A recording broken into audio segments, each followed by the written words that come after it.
Democratic candidates running for Senate.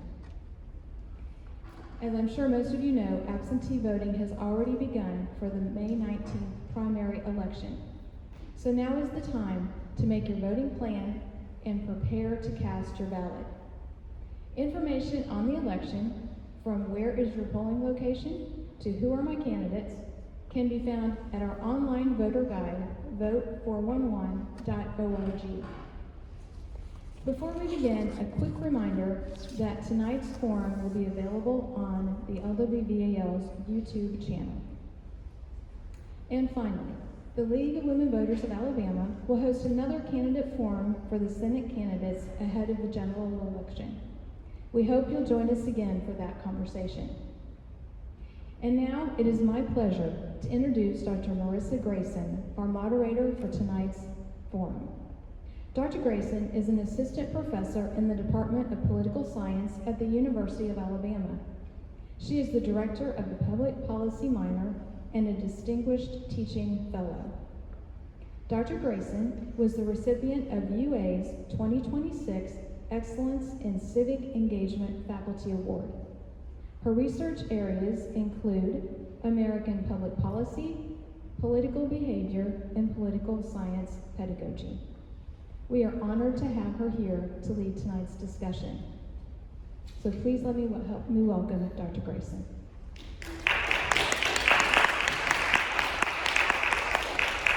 Thank you so much for having me. It is truly a privilege to get to share this stage with the Senate Democratic candidates and to continue to support the League of Women Voters. So first I want to start by welcoming our Senate Democratic candidates. You're going to have an opportunity to introduce yourself in a little bit.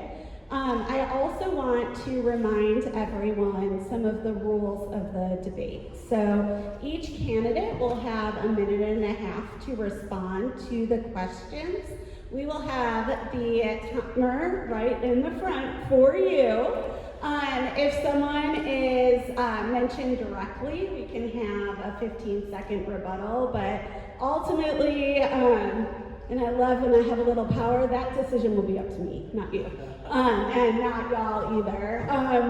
I am so glad that we have both an online and in-person audience. I don't think I have to remind you about the rules of civility extending beyond our candidates to our audience as well. So please be respectful, audience cheering, applause. Any form of disruption during the speech is not allowed. And again, remember, I have the power, even with y'all, to ask you to stop. We'll rotate who gets to answer questions first, and so we'll do this alphabetically. So with that, I'm really excited to get us going. We have a lot of really great candidates that our audience, as well as the League of Women Voters, have prepared. So before we get into the questions, I'm going to ask y'all to speak for about 2 minutes, introducing yourself and whatever opening statement you choose to give. So we will go in the order of Dakarai Larriett, Kyle Sweetser, Everett West, and then Mark Wheeler. So Dakarai, you will go first. Well, thank you all. It is such an honor to be here. It's such a beautiful museum, and I wish I got here earlier so I could explore it, so I'll definitely come back. Now, you all, I want to take you back to 1787.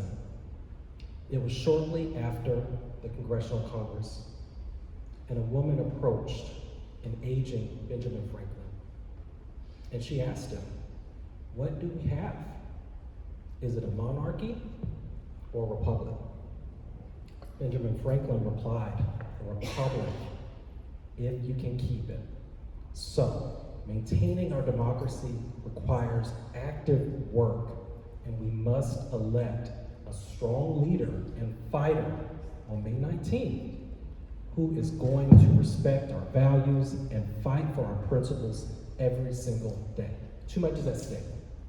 We have a forever war of choice happening, driving $5 gas, an assault on reproductive freedom and health care, an education system that's in shambles.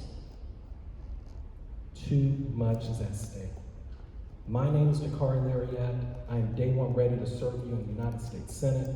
I bring 20 years to the table from corporate America, creating change, fighting for DEI, advocating for diverse teams to excel, solving complex problems in a nonpartisan manner. 20 years in public service and advocacy, fighting the opioid crisis, fighting the HIV epidemic in the South Bronx, advocating for unhoused youth. I joined the board of the University of Alabama Alumni Association, and again, fought for equal, non-discriminatory access to education. This is what you're going to get from me every single day in Washington. I thank you for the opportunity. My name is Dakarai Larriett. Thank you. Next, we will hear from Kyle Sweetser. Hey y'all, my name's Kyle Sweetser and I'm running for United States Senate here in Alabama. I'm a Mobile, Alabama native, graduated from Baker High School. I started my own business in 2016. I was pretty much born into construction though, but I started my own business in 2016 working on garage doors. So going in and out of people's houses and seeing how people change in the place where they're comfortable to be themselves and speak the truth really disturbed me. You see, prior to January 6, 2021, I was a Republican voter, and I just happened to see the MAGA movement, what it's done to our country firsthand. I got to experience tariffs, steel tariffs, and how they increase costs to consumers and small businesses down here in Alabama and harmed our state, a state where we're 49th in income. After January 6th, though, that's when I became politically involved. I started speaking out. I started doing everything I could do, everything in my power, to try to bring folks away from the MAGA movement. So my national activism attracted or made the right people mad, I guess you could say. And Kamala Harris invited me to speak at the Democratic National Convention where I delivered a speech against Trump, his tariffs, and the direction our country was going in. So I'm running to rein in the executive office. I want to pass legislation that undoes the Supreme Court ruling that says the president is above the law. I don't think anybody here should be above the law. I want to reassert congressional authority over tariffs. We need to have the debate and how these things affect folks instead of just being a rubber stamp for the president or a national party as we have right now. I want to pass immigration legislation and really push it and not let go. You look at what's happening right now. It's fiscally irresponsible, unconstitutional, and downright immoral. The last thing I want to do is push for clean water initiatives across the state, bring money into our state to help improve our country and the state of Alabama in health and human safety here. Thank you all so much for the opportunity. Thank you. Mr. West? Good evening. My name is Attorney Everett West, and I am working to be your next United States Senator. If I can help somebody as I pass along, if I can cheer somebody with a word or song, if I can show somebody that is traveling wrong, then my living would not be in vain. If I can do my duty as a Christian, if I can bring salvation to a world once raw, if I can spread the message as the Master taught, then my living will not be in vain. We're in a climate where the politics in Washington are saying American first. I want America to be first. As Martin Luther King said, I want America to be first in love, not war. First in peace. First in giving, not taking. I am Everett West, and that's why I'm running for U.S. Senate, because I didn't like what I saw in today's political climate.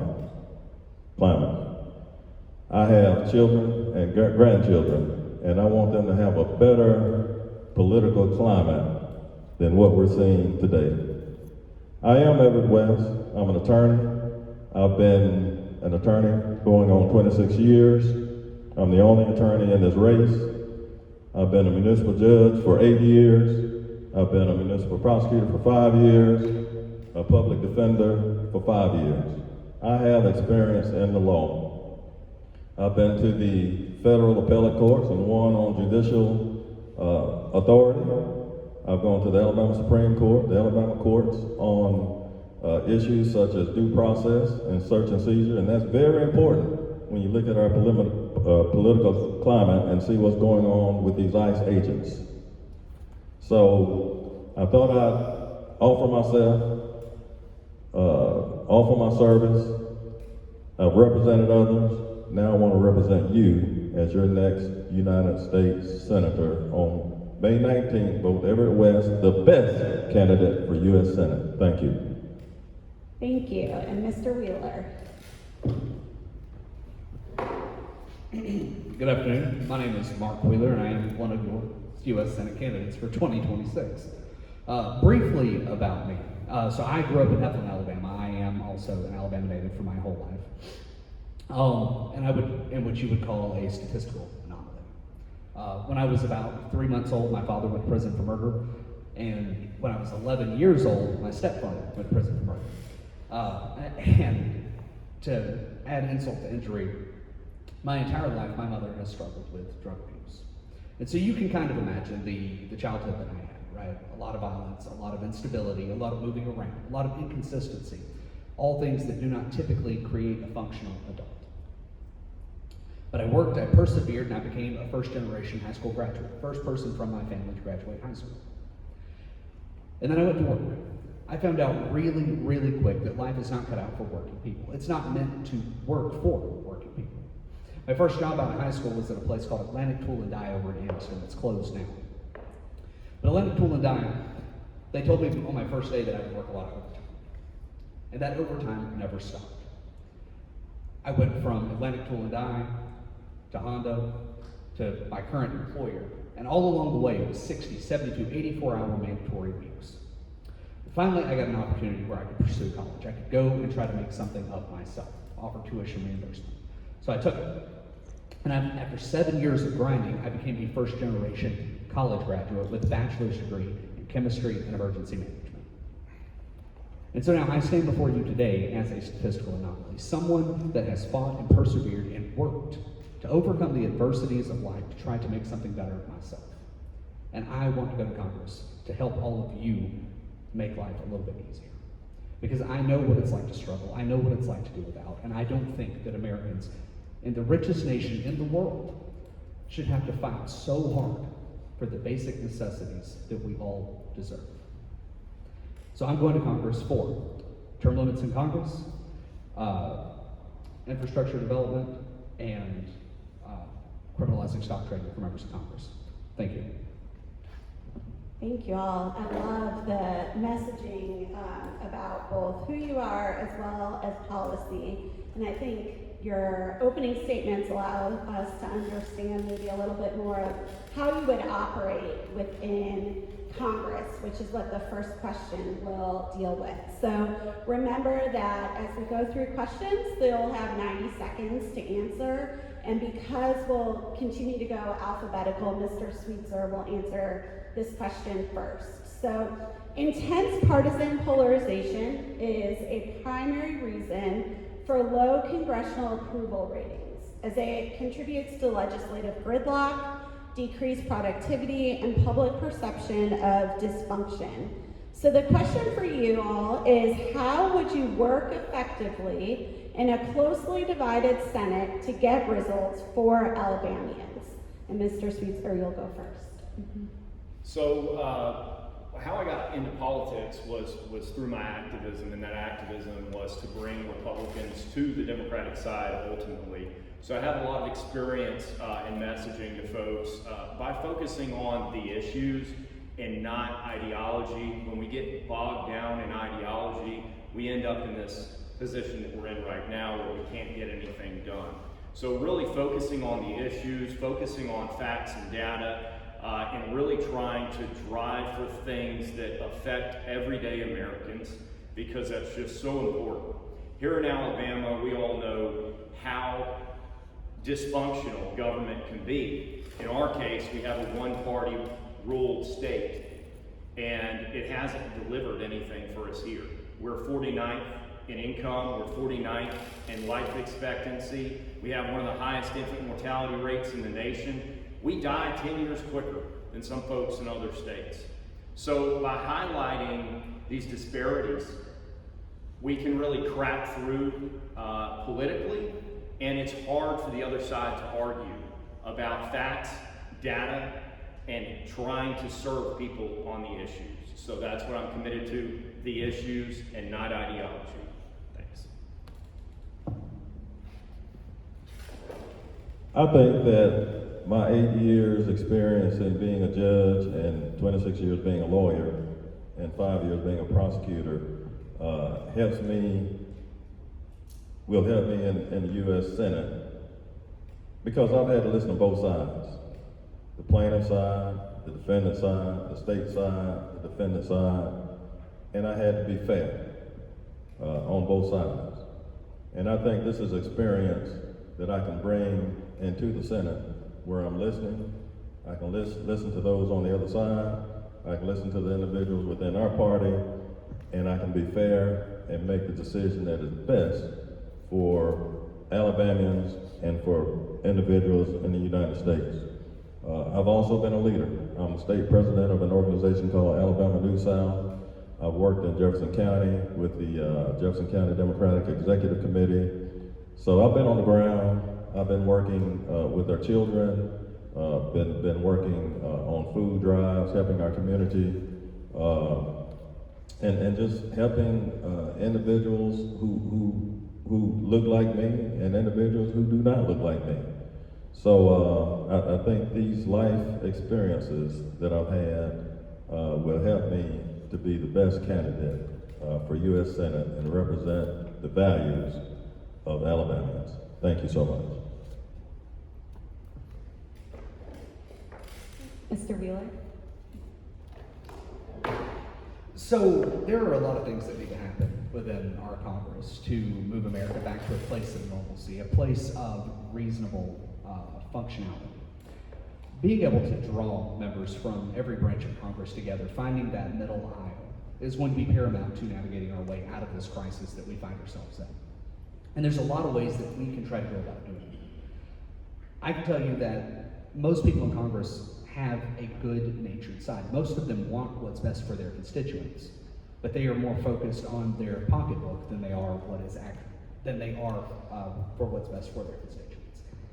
So we can start by driving money out of politics, by making stock trading illegal, so that we can take away that financial incentive. And once that financial incentive is gone, then we will be able to draw people back to the center so that they can actually focus on what their constituents need. And so that would be my plan to bringing people to the center of the aisle, driving money out of politics so that they don't have that financial incentive, so that they don't need to lean on a corporate company's bank account so that they can manage their campaign, so that they don't have to lean on super high dollar donors to be able to affect change just for them. And so instead, when they are only wholly dependent on their voter base and only on their policies, then people will come back to the center. Thank you. It's a great question, and I really like to share what I've actually done so you can get a sense of what I'll do in the future. I spent 20 years in the corporate world bringing people together. Folks, sitting on my team in Singapore, people in Hong Kong, very different backgrounds. But it started from listening and creating a vision and a mission that we could all execute to. And I think about my recent trips to Washington. I went to Washington 4 times last year. I always made a point of stopping by to see Tuberville, stopping by to see Brett. I want to build these relationships so that we are working together every single time we meet, every single time we take a vote to work a deal for you. It should not be about right or left, Republican or Democrat. It really should be about the folks of Alabama. And that's what I've done in my career. I will continue to do that. Thank y'all. This next question, we'll start with Mr. West so that y'all are reminded what order we're going to go in. There was mention about money in politics, which brings me to my next question, which is what, if any, ethics or campaign finance reforms do you support to reduce special interest influence? I would like for us to go to a system, I thought about this a little bit, of where when you announce that you're going to run for a position, I would like for the government to give each candidate an allotment of funds to run their campaign, and that's all. And I would like for us to get to the point where, you know, the special interest funds are not coming in at all. I would not object to some limited campaign funds coming in from citizens, from people, you know, who reside in the state and who are affected by the particular position that you are running for. So I do think we need some reform. I do think we need to get the special interest, the big dollars, out of politics, and give it back to the people. As Dakarai mentioned earlier, we have a republic if we can keep it, and we can keep that republic if we listen to the citizens and not the big corporations and not the special interest groups. Thank you.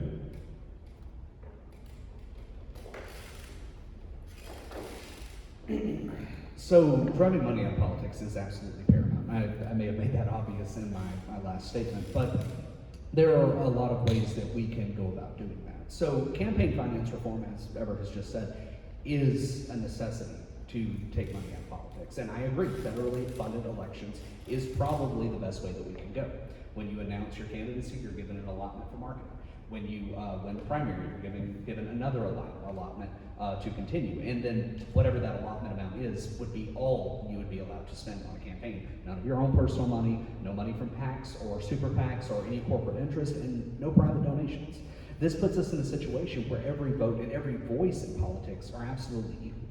And I know a lot of people will say, well, your money is your voice, and therefore limiting how much you can spend on something like media buys is limiting your First Amendment right. But I don't think that's true.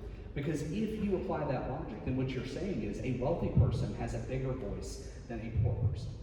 Elon Musk, in this scenario, has a bigger voice than every person in this room combined. That is not America, that is not freedom, that is not justice. And so I will say, I support exactly what Everett just said. We need federally funded elections. And topping off on this, since I have 15 seconds left, again, criminalizing stock trading for members of Congress. Tommy Tuberville, the most active and least profitable member of Congress to trade stocks, does it every day as your U.S. Senator. I have already liquidated my entire stock portfolio in preparation for this election, and I will not trade stocks for my entirety of my tenure. Thank you. Absolutely must get money out of the process. And it starts with legislation, but we've also got to be pragmatic about where we are. Untangling this will take a generation. I think there's a big movement to repeal Citizens United.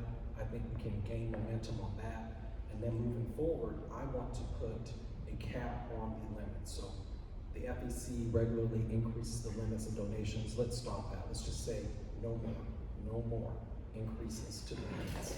We have to take away this personhood that is attached to corporations. Corporations are not people. It is people who do the work, businesses. And we've got to move forward with public financing. So we're seeing this work in other countries. We're also seeing in municipalities where they have very strict limits that we can implement as well. And it's going to be a multi-step process, but we've got to start working on it now and creating the legislation to move it forward. This is going to be quick. End Citizens United. All right. So related to keeping a system where there's opportunities for all, but also a system of checks and balances. In your view, is the system of checks and balances in Washington still working to make sure one branch does not have more power than other branches? Or do you believe that that balance has shifted, where a branch or more than one branch has become too powerful? And the second part of that question, beyond is the system of checks and balances working, is what would you want to see done to ensure that either we keep the system with the checks or we can return to the balance that is expected? So, Mr. Wheeler, you will be first. So, do I think the system of checks and balances works? Do I think it still continues to work in modern day? No. Should it work? Yes. Practically speaking, the way the law is written, the way the Constitution is laid out, the checks and balances, the function of it should function correctly, but it does not. Why? Because we have entered a period of America, right, season whatever, where everything has become gamified.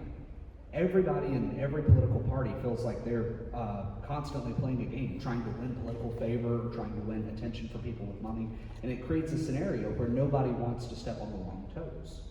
Because Donald Trump received so much public support in his first run, most everyone in Congress on the Republican side felt they had no choice but to back him. And that's unreasonable. It's wholly unreasonable. And because of that, we have created this scenario, and we've created a scenario where we have a stacked court. We have Congress that is too afraid to act in the best interest of the public, and that has led to an executive branch that is overreaching in every possible scenario.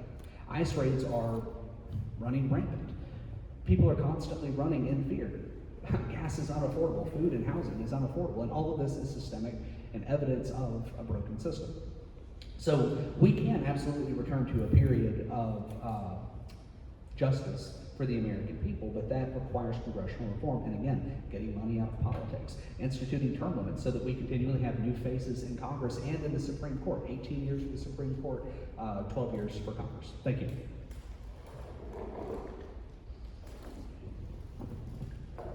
Checks and balances are not working, and we've seen in the last 18 months the tilt towards the executive branch. It's always been a tilt, but it's gotten worse from DOJ, from, gosh, maybe the 10 countries that were invaded without congressional input, dismantling the Department of Education, even naming a building. These are responsibilities that sit with the legislative branch, the power of the purse. So, we have got to start codifying this. A lot of things operated in our country for the last 250 years off of a gentleman's handshake. We've got to go back and look at all of the exposure that we have identified in the last couple of months and make sure, for example, that we stiffen the War Powers Act. Make sure, for example, that we are pulling these secretaries up to the Capitol and holding them accountable when they violate the Constitution. Making sure that we're using our power of the purse to, for example, shut off their ability to travel. Line item veto, essentially, their behaviors. So we need a much stronger legislative branch. And like many folks on the table, I'm going to say I don't agree with the term limits. That is only going to weaken the legislative branch even more. Folks are turning over every 2 years. So we've got to get this legislative branch back into strength and holding the executive branch accountable through oversight. So this is the top of my platform, and it's one of the main reasons why I got into politics and became an activist. The Supreme Court has basically given the president unlimited power. The presidential immunity means that the president can do literally anything. We need to rein that in. We need to pass that legislation I spoke about earlier. And there's some other things we need to do as well. There's folks, and I am on board with this. I think the debate needs to be had that are starting to push a constitutional amendment to rein in the president's pardoning power. And I think that that is just so important for us to at least have that debate, and I will help elevate that debate. Because we can look back through all parties, all presidents, and how this has been abused. Very important for us to do that if we want to have true accountability. Because right now, the president has immunity, and then his cabinet can essentially do whatever they want because they'll just be pardoned. So that is, as I said, it is the top of my platform to rein in the executive branch. Everyone has been talking about congressional reform since I was a kid, and we've seen nothing out. And now the executive branch is completely out of control. So I'm committed to reining in this administration. That way we can have true accountability and we can move our country forward. My answer to that question is that we do have a system that does work and that will work. Our system is set up for co-equal branches of government. What has happened is, I think if you look at the numbers, Kamala Harris during the last presidential election received about 31% of the popular vote. Donald Trump, 30% of the popular vote. 30% of people who were eligible to vote did not vote. That is our problem. The system will work. It's set up to work if the citizens will get out and allow their voices to be heard. If the citizens will get out and vote. 30% did not vote. And once the people rise up and vote and allow their voices to be heard, then we in Congress will be able to stand up and allow your voices to be heard. Thank you. Two of the candidates have brought up their position on term limits for Congress, so I'm just going to ask you to go down the line, starting with Mr. Larriett, and tell us, do you support term limits for Congress? I do not. And again, just to kind of recap, we are in such a precarious moment right now. We have the weakest Congress I've ever seen. So it would destabilize the Congress. And my commitment to you is every issue that comes across my desk, I will do the research on it. I'm not going to vote yay or nay on anything just because it's popular. And I know right now this whole congressional term limits is popular, it's trendy, everyone's signing up for it.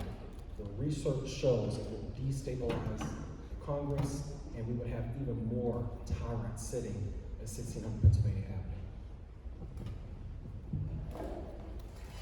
Yes, but it's not my priority. My priority is the executive branch and reining in the executive branch. The House have 2-year terms and the Senate has 6-year terms. I have no objections to the Senate having 2 6-year terms. That's an awfully long time to me. But another part of that question, we do have term limits. We have term limits if the people will go out and vote. We can limit Donald Trump's term. We can limit a number of the Republicans that we have in the State House and in the State Senate. We can limit those terms by getting out and vote.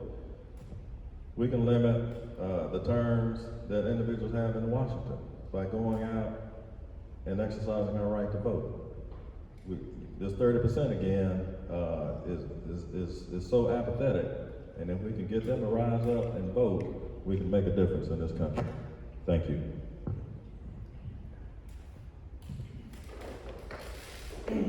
So I've already stated, and I will say again, I adamantly support term limits. It's one of my top platform priorities. It has been since January of last year. I was the first candidate to announce, and I've been, 18 months now of campaigning.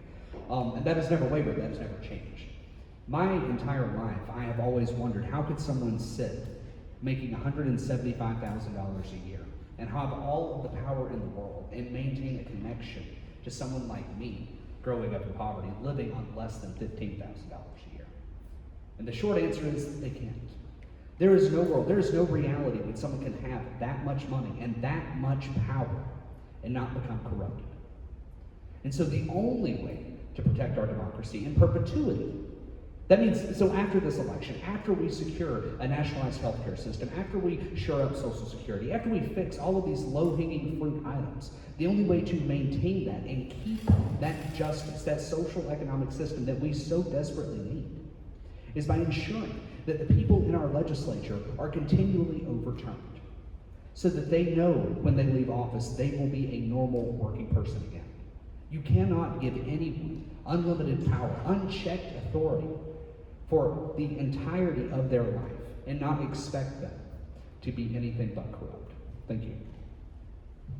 Thank you. Several of you have already brought up issues about affordability. So this question will deal with federal spending and the economy.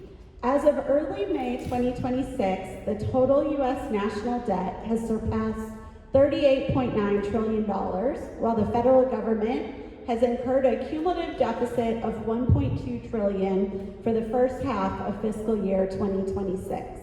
What would be your approach to federal spending, deficits, taxes? Are there specific programs that you would or would not fund as a senator? I think that last question was really quick, so Mr. Larriett, I'm going to let you go first again. Lucky me, thank you. Well, we just left Huntsville for a lunch with the Democratic women up there, so there's always that discussion of defense. And we've got to be smarter about how we defend the homeland. There's this discussion about $1.5 trillion, y'all, budget, doubling the defense budget at a time when we can't fund health care. We still have not taken ACA subsidies. Education, schools are shutting down. So we've got to focus our spending in alignment with our values. So the first area, obviously, I would go to is that discretionary spending in defense. We can do this in a smarter way, and we can use our brains, we can use democracy, and stop bombing countries with forever wars of choice.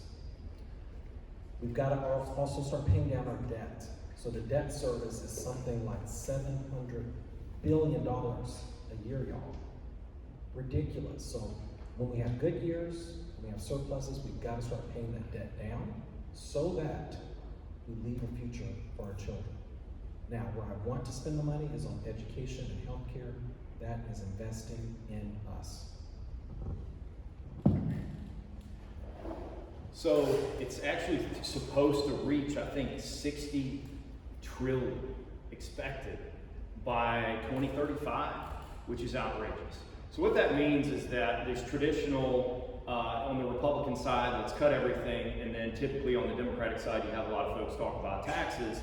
I'm going to comment, I think there's a combination of that, that we could, achieve something, but what we really need is to grow our economy.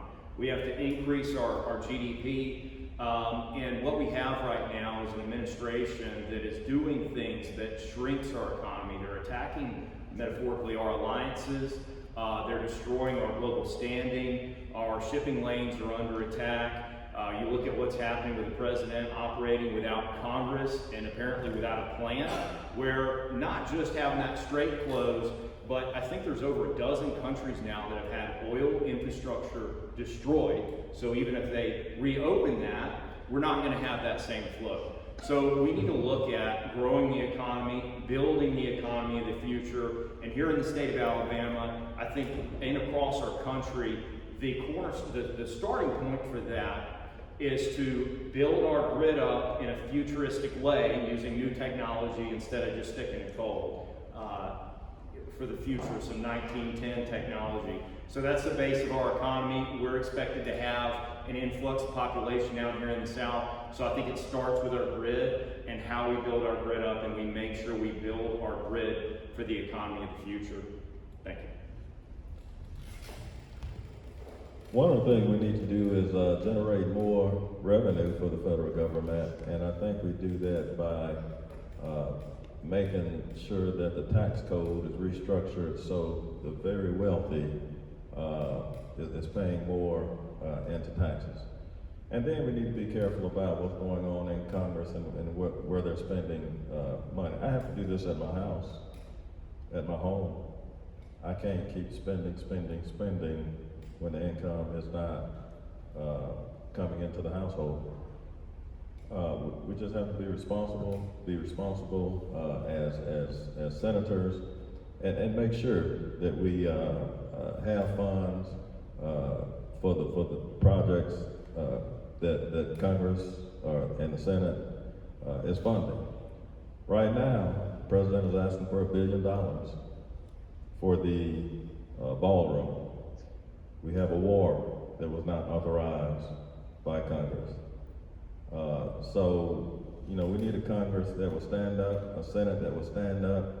I promise I will work with the other 99 senators and make sure we stand up and make make sure that we hold people accountable. Christy Nones had discriminate,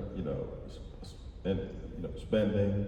I think Cash Patel have had some spending on vacation and hotels, questionable spending. But we need to look back at these things and hold folks and hold the administration accountable. Thank you.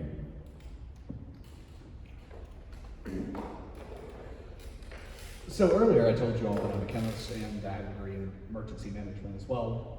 And so that should tell you that I really believe in data-driven solutions. I believe in science. I believe in making intellectual decisions on how you do things like manage a budget.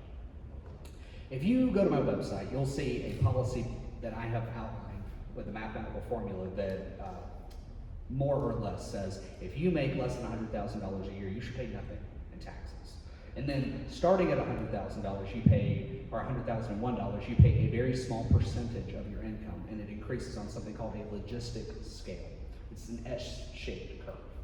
The point of this is that people that are super ultra wealthy, it will put tremendous pressure on them to push them towards the middle class. But the remarkable thing about this scale is that people that are under 100,000 and people below 500,000, it will aggressively push them towards the middle of the scale. This creates an economy that works for everyone. This creates an opportunity for people at the bottom to move towards the middle, but it creates an upper ceiling for people that have trillions of dollars in wealth. And we can't say that that's not a thing anymore, right? Elon Musk is fast-pacing to become the world's first trillionaire. Trillion with a T.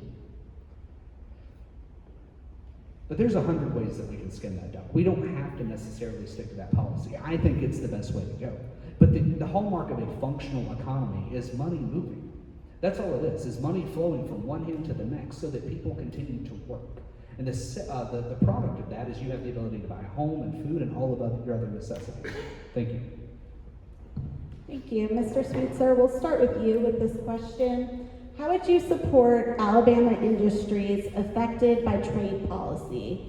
So thinking about like the farming or auto manufacturing industries as well as others in Alabama.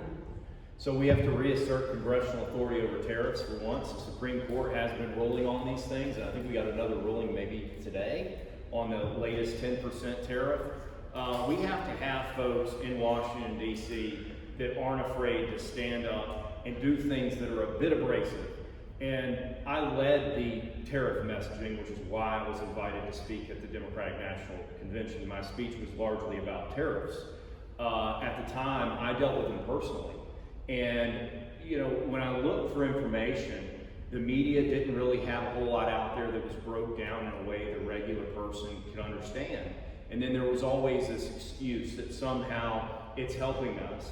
But looking back and seeing that data and seeing that, the impacts that I felt, they were real. We lost 75,000 jobs from the 2018 tariffs for gaining 1,000 jobs. And of course, those 1,000 jobs were highlighted, and the 75,000 people that lost their jobs were just kicked to the curb. So I'm committed to standing up for the people of Alabama, the businesses of Alabama, and I have a history of doing that and actually creating that message. Could you repeat the question, please? Absolutely. What would you do in regard to trade policy to support Alabama industries? I think Alabama has done a good job, and as your senator, I will make sure that there's federal funding to bring in industry. We've done a good job bringing in some of the auto industry into Alabama. There's Hyundai, there's Toyota in Huntsville, there's Mercedes-Benz right outside of Tuscaloosa. So I will encourage my fellow senators to continue to bring those types of businesses in to help Alabamians. I mean, these are jobs. These allow, these industries help people to have homes, take care of their children, get an education. I will also try to protect federal fundings for our universities like Alabama, UAB, Alabama A&M, Alabama State. Those cut some of the funding, and that hurt Alabamians. That hurt Alabama families. And I want to make sure that the funds the federal funds that we allocate for public education are used for that purpose, and I want to conduct the oversight that the Constitution allows us as senators, as Congress to have. Thank you. So some of you may be old enough to remember there was a time in American history when every small town had a baker and a butcher and a seamstress. You had small businesses all throughout our nation, and those were the things that turned the wheels of America. As your U.S. Senator, I would look to push federal policy to drive small business again, right? To begin taking money and power away from mega corporations, begin forcing them to split up so that small businesses can once again thrive, so that people can afford to pay that little bit of extra margin, so you can have a butcher that you trust to give you every gram of meat that you pay for, to make sure that you are getting the best quality of food and the best quality of work from a neighbor that you know and love, helping you build community. A symptom of our current economic system is that everything is conglomerized. Everything belongs to some mega corporation. If you want to go buy a loaf of bread, you have to almost always go to somewhere like a Walmart or a Publix. And while those stores can be great in their own right, they do not typically give you the same level of customer service, the same level of quality that you would have seen from a hometown baker. You can't go in there day to day and know that you're going to see the same friendly face. You almost certainly know that the person selling you that loaf of bread is not making enough money to live without federal benefits, which is obscene. That is not driving the American dream. And so a core policy of my platform is to return small business to the American economic structure, make it a viable possibility again. Thank you. So how will I support our businesses here from Washington? It starts from listening. And I was recently up in Prattville visiting my cousins who are cattle farmers there. And we started talking about all the inputs to their process, from the feed to the fertilizer have gone up. And I started going through my cousin's menu for this season. And the beef prices are astronomical, y'all. Get ready. It's coming. So it's about listening, being in the community with the businesses, understanding their challenges, ensuring that they have the right labor, so that we are working with the universities, we're working with the unions and the trade programs to ensure that there is a pipeline of talent that will meet their needs over the coming years. It's about ensuring that we have the right infrastructure. So who likes 65? I mean, it's horrible, guys. That is the infrastructure to move goods throughout our state, and it is failing us. So ensuring that we're getting federal funding for transportation. It also comes into play when we think about public transportation. We've got to move away from everyone being in their own car. That is also holding back our economy. Thank you. This next question will start with Mr. West. Do you support restoring or strengthening federal voting rights protections? And if so, which particular measures?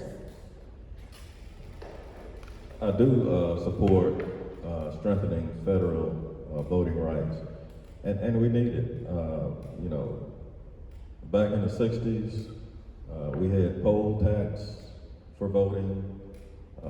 They had African Americans recite the Declaration of Independence of the Constitution of the United States to prove that you were qualified to vote. And I think right now we have some things that are going on to disenfranchise voters from voting. They're taking people off of the voting rolls if they don't go out and vote in a few cycles.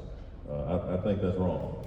But I think we, as federal officials, federal senators, need to enact legislation where if you're a United States citizen, you can vote.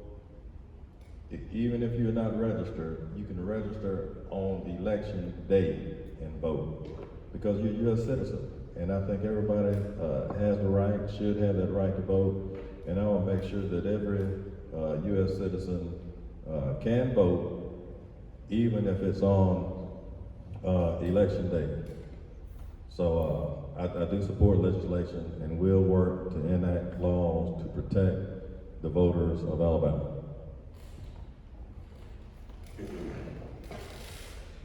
So one of the incredible hallmarks of being American is the fact that we get one vote, and every vote is intended to be equal. And so I would say, from a federal position, we should be driving legislation to ensure that every vote is considered equal, and that every person only gets one vote. Now earlier I talked to you all about the importance of taking money out of politics so that one person does not have a louder voice than another when driving narratives in politics. But at the same time, on the other hand of that, the other side of that coin, we also have to consider the value of a single vote. I think every vote should be equal. No person should be more important than another when making decisions about how our government should be ran. And so there's a lot of things that we can do from a federal standpoint to try to ensure that that happens. Strengthening the Voter Rights Act is a great example. We can talk a little bit about how the Supreme Court has become stacked and how they have continually worked to strip away voters' rights. I think we all agree that that is un-American, it's unconstitutional for sure.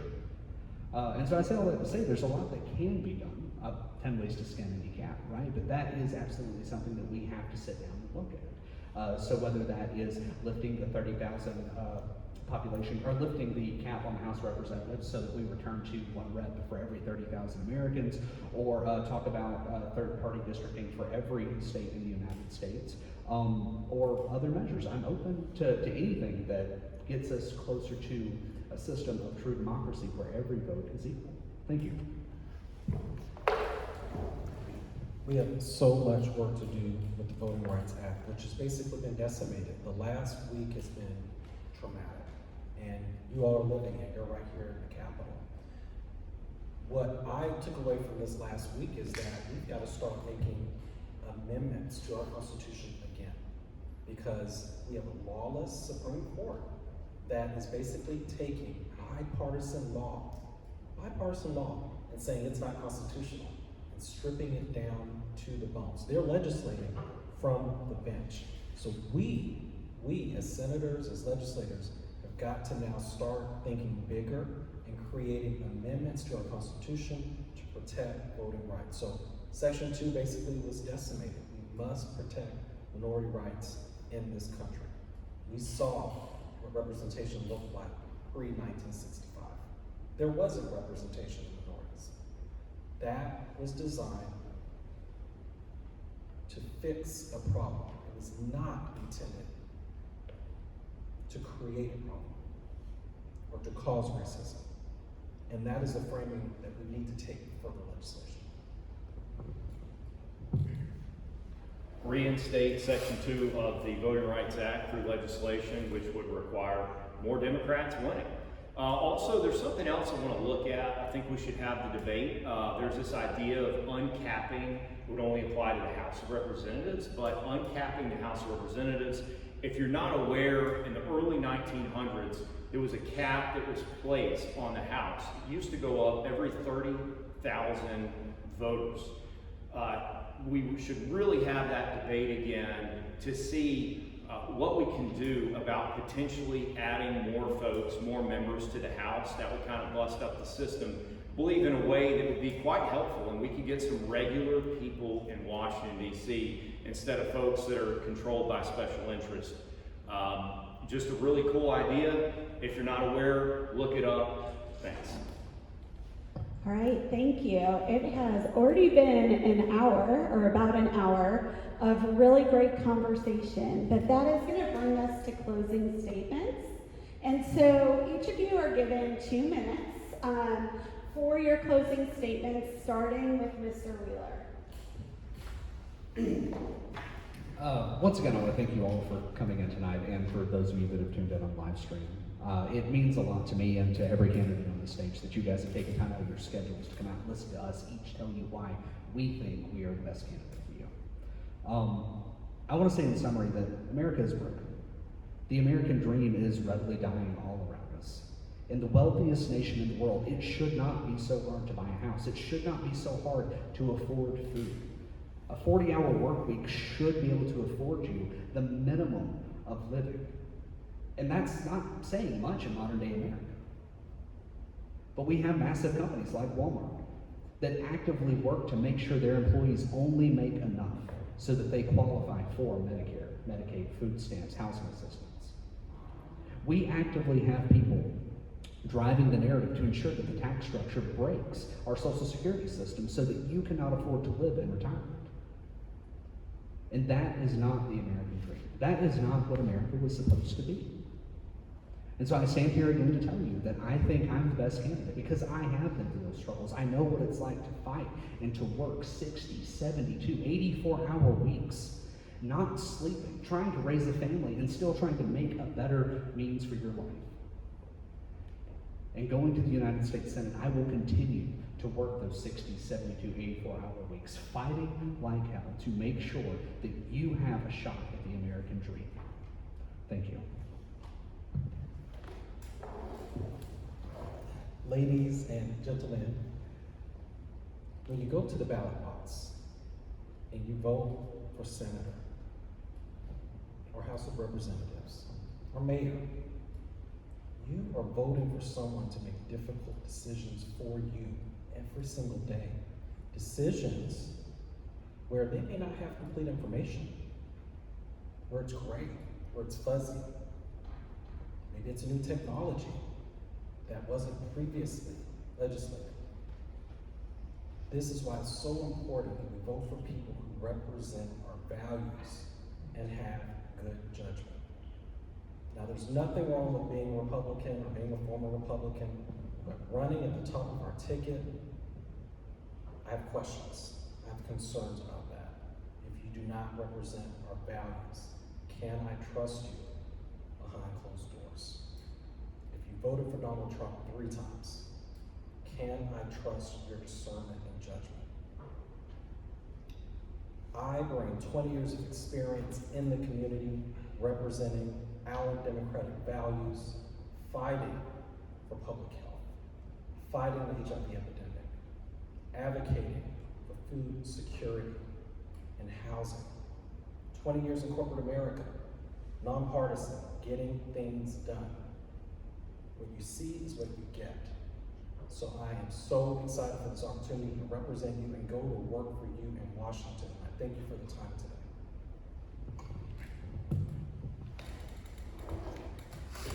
So I'm sure most of y'all are aware our democracy is under threat. The MAGA authoritarian movement is actively working to destroy the Constitution in some ways and to really leave the folks here in Alabama even further down the hole than we already were. Look, my background is a former Republican. It's somebody that was born and raised here, and that's how I was raised in the state, as most folks. So I've broken out of tribalism, and that's what we're faced with here in the state. I've worked since January 6th relentlessly to move folks away from the MAGA movement. It's been a fight. It's been a daily fight since then. And through that process, I've learned there's so much that we have in common. So my goal is to focus on the issues that people in Alabama have instead of ideology, to bring us together, to where families can eat Thanksgiving dinner with each other again, to where our country can actually heal. And I'm going to use that background. I'm proud of that background. I'm proud of my activism. I'm proud of what I've done. There is a long record of it on Twitter. So if you want to check it out, please do so. I'd really appreciate your support and your vote on May 19th. And I just want y'all to know that I'm an everyday guy that was called to do this because I saw the direction our country was going. And it's not pretty if we don't do something about it, if we don't bring people together on our common ground. Thank you. First of all, thank you to the League of Women Voters of Alabama for this opportunity. I have college degrees in music education, computer science, mathematics, an MBA, and later in life I obtained my Juris Doctorate.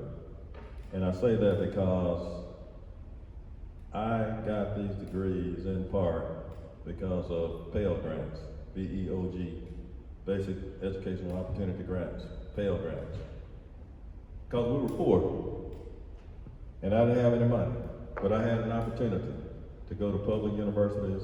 And as your next U.S. Senator, I want to make sure that we fund public universities, make sure that individuals have an opportunity to receive federal grants, federal loans. I want to protect the Department of Education at the federal level, and it's being gutted right now. I've also worked in Huntsville for 17 years in space and defense with my computer science math degree. So I understand when the DOGE cuts came in, it affected families with children, food, gas bills, mortgages, rent.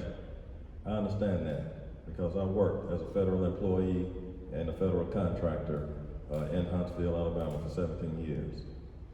And now I've been a lawyer, this is my 26th year, and I've worked on constitutional issues such as judicial authority, Fourth Amendment, been a Sixth Amendment lawyer. I've represented other people already. This is what I've done in my life. Now I want to represent you, the people of Alabama. And on May the 19th, I want to ask each and every one of you to research your client, the candidates. And I'm sure on May the 19th, you will find that Everett West is the best candidate for U.S. Senate. Thank you. Thank you all. Thank you so much to our Democratic Senate candidates here with us today. Dakarai Larriett, Kyle Sweetser, Everett West, and Mark Wheeler. I will echo the reminder to go out and vote during the Alabama primary on May 19th. Make sure you check your voter registration and please remember to vote. So with that, we're going to have a short pause and then we'll start the forum for the Senate Republican candidates. Thank you all so much.